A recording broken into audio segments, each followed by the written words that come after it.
कहानी है सोनवा गांव की, जहां गुड्डी नाम की एक कुम्हारिन रहा करती थी और वो अपनी कला में खूब माहिर थी।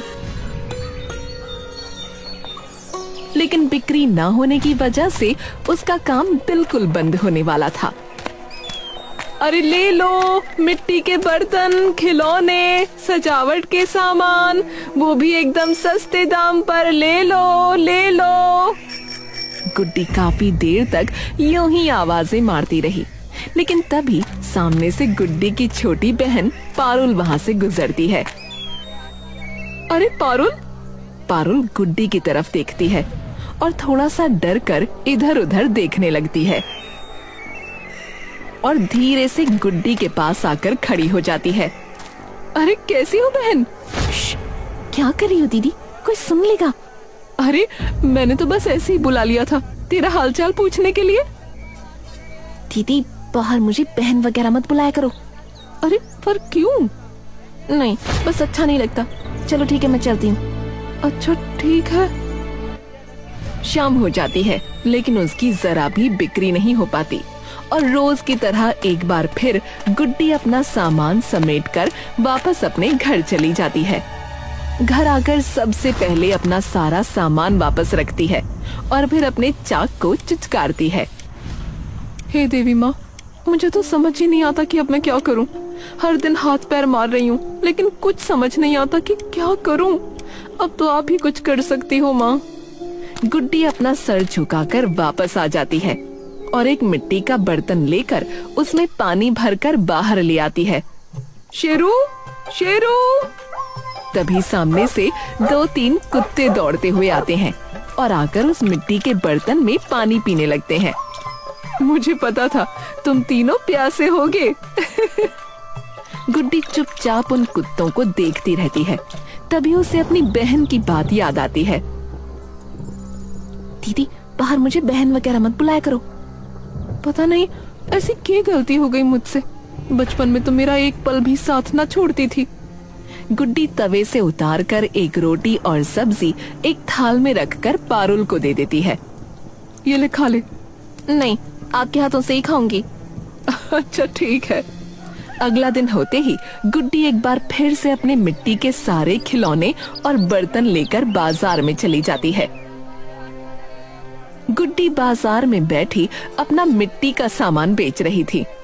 ले जाओ, मिट्टी के खिलौने, बर्तन एकदम सस्ते और टिकाऊ।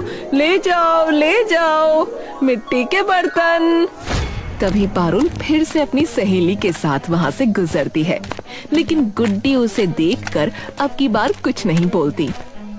ए पारुल, देख, ये तो तेरी बड़ी बहन है ना?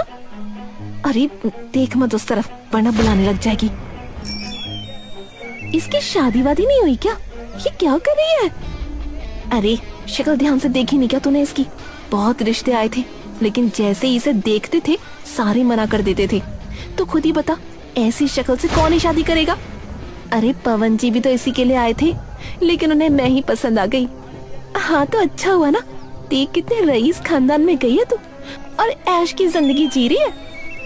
देखो अपनी अपनी किस्मत है। मेरी शादी के बाद तो पापा भी गुजर गए और माँ तो बचपन में ही चली गई थी, तो तब से ये अकेली ही रहती है। और कुम्हारिन का ही काम मिला क्या इन्हें? पता नहीं क्यों मिट्टी में लथपथ हो गई रहती है। मुझे तो शर्म भी आती है इसे बहन कहने में। गुड्डी को ये सारी बातें सुनाई दे जाती हैं, लेकिन गुड्डी कुछ नहीं बोलती और चुपचाप वहीं बैठी रहती है। रोज की तरह सुबह से शाम हो जाती है, लेकिन आज भी गुड्डी की ज्यादा बिक्री नहीं होती और गुड्डी वापस फिर से अपने घर आ जाती है और सबसे पहले अपने चाक को चिचकारती है। तभी उसकी नजर मिट्टी पर जाती है। ओहो, मिट्टी भी खत्म हो गई है। कल जंगल से जाकर लेकर आनी पड़ेगी। कोई ना, इसी बहाने नदी की मछलियों को आटे की गोली या चिड़ियों को दाना भी डालाऊंगी। सुबह होते ही गुड्डी सारा दाना पानी लेकर जंगल चली जाती है और जाते ही सबसे पहले चिड़ियों को दाना डालती है और उसके बाद नदी की ओर चल देती है। लेकिन जैसे ही वो नदी के पास पहुंचती है, उसे दिखता है कि नदी में काफी सारा कूड़ा करकट इकट्ठा हो रखा है। हे भगवान, कितना गंदा पानी कर दिया। गुड्डी तुरंत मछलियों की गोली की थैली नीचे रख नदी में पड़ा कूड़ा कचरा साफ करना शुरू कर देती है और कुछ ही देर में सारा कचरा वहाँ से निकाल देती है। लो बताओ, बेचारी मछलियाँ कैसे सांस ले रही होंगी। और फिर वो मछलियों को आटे की बनी गोली आराम से बैठकर खिलाने लगती है। लेकिन अपनी बहन की कही हुई बातें अब भी उसके जहन में चल रही थीं। थोड़ी देर में गुड्डी मछलियों को खाना खिलाकर मिट्टी इकट्ठा करने लगती है कि तभी उसे बड़े से एक पेड़ के नीचे एक बुढ़िया बेहोश पड़ी दिखती है। हे भगवान! गुड्डी तुरंत दौड़ते हुए उस बुढ़िया के पास आती है और उसे पकड़कर पेड़ के सहारे बिठा देती है और उसका मुंह थपथपाने लगती है। माँ जी, अरे माँ जी, उठिए ना माँ जी। माँ जी, अरे तुम कौन हो बेटिया? माँ जी, मेरा नाम गुड्डी है। मैं यहाँ से गुजर रही थी, तभी मैंने आपको यहाँ गिरा देखा। आप ठीक तो है ना? अरे बेटा, जंगल में थोड़ी लकड़ी लेने आई थी, पर अब शरीर इतना कमजोर हो गया है कि चक्कर आ गया और यहाँ पे गिर गई।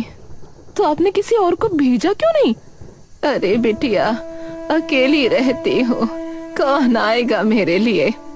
और अब तो ऐसा लगता है जैसे पूरी दुनिया को मुझसे चिढ़ है। गुड्डी चुपचाप उस बुढ़िया की तरफ देखती रहती है। क्या हुआ बेटी?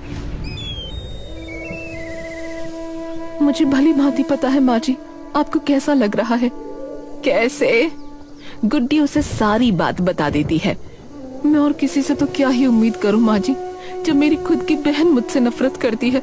मैं तो चाहती हूँ कि अगले जन्म में बस खूबसूरती दे दे भगवान। नहीं बेटा, सूरत नहीं, सीरत पूरी जिंदगी साथ रहती है और तुम्हारी नीयत ही तय करती है कि तुम्हारी जिंदगी कैसे बीतेगी। वैसे बेटा, मुझे प्यास लगी है, थोड़ा पानी लाके पिला सकती हो? जी माँ जी, मैं साथ में ही लाई हूँ पानी अपने घर से। गुड्डी अपने थैले में से पानी की बोतल निकालती है। ये लो माँ जी। बेटी, अपने हाथों से पिला सकती हो? जी माँ जी। गुड्डी उसे अपने हाथों से पानी पिला देती है। मुझे एक बात बताओ बेटी, कि तुम जंगल में क्या करने आई थी? मैं वो मिट्टी के बर्तन और खिलौने वगैरह बनाती हूँ माँ जी, उसी के लिए मिट्टी लेने आई थी, लेकिन साथ में चिड़िया और मछलियों का दाना पानी भी करा दिया। लेकिन जब मैं आ रही थी तब मैंने तुम्हें नदी साफ करते भी देखा था। हाँ माँ जी, क्या बताऊँ, लोगों ने इतनी गंदगी कर रखी है ना कि मुझसे देखा ही नहीं गया, तो साफ करनी पड़ी। तुम ये सब क्यों करती हो बेटी? कोई और तो करता नहीं। मिट्टी और पानी, ये दो चीजों से ही तो मेरे जैसी कुम्हारिनों का पेट पलता है माँ जी। मेरा भी तो फर्ज बनता है ना कि उसी मिट्टी और पानी का ध्यान रखूं।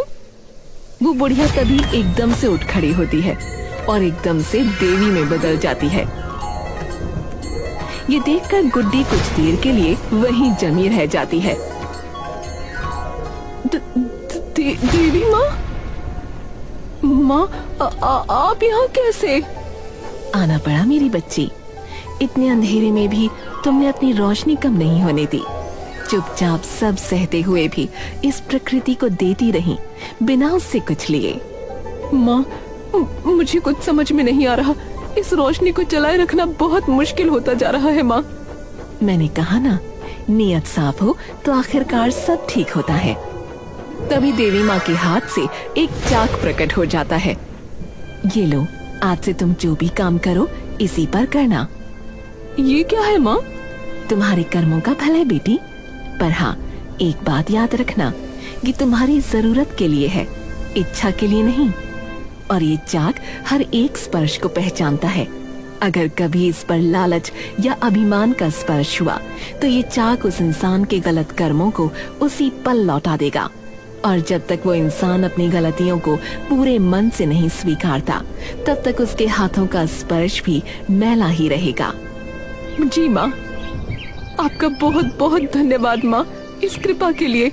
आपके एक दर्शन ने ही मानो मेरे सारे दुख हर लिए। गुड्डी उस चाक को उठाकर अब अपने घर ले जाती है